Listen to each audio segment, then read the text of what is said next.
been cold all night. It's January 5th, 2025. Right now it's 29 degrees and it's the middle of the afternoon. It is supposed to be like 34 today, so I'm waiting a few hours so my poor guys that fill my propane tanks aren't out there in the freezing cold. I'm on DoorDash right now. I'm going to go on to Grubhub.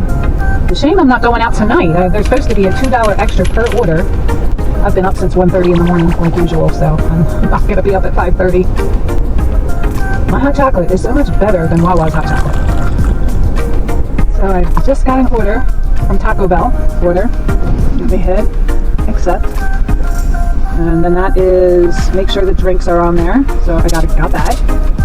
All right, and that's the order. So I have to go in and pick up the order. So I just dropped off the Taco Bell order. We got complete delivery. And we got $14.79. And that was about 7 or 8 miles. Let's go 7 or 8 miles back.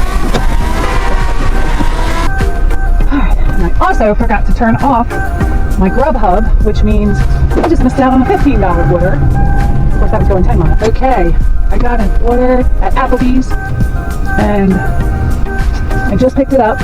Okay, so I just took a Applebee's order. But you see it before I do. Let's see. Oh, $10.15, not bad. It's $2 a mile. Man, is it ever windy out here today. Alright, so I'm just dropping off Andy's order. $15.05. That was about 9 miles. So, still not bad. Okay, we just got done this delivery. I'm gonna see if... I'm recording right now, Pat. Are you? Yeah. Alright, what's going on with my phone? Okay, it's not even going to close it out. I'm going to go right to another one. Let's see if it closes it out.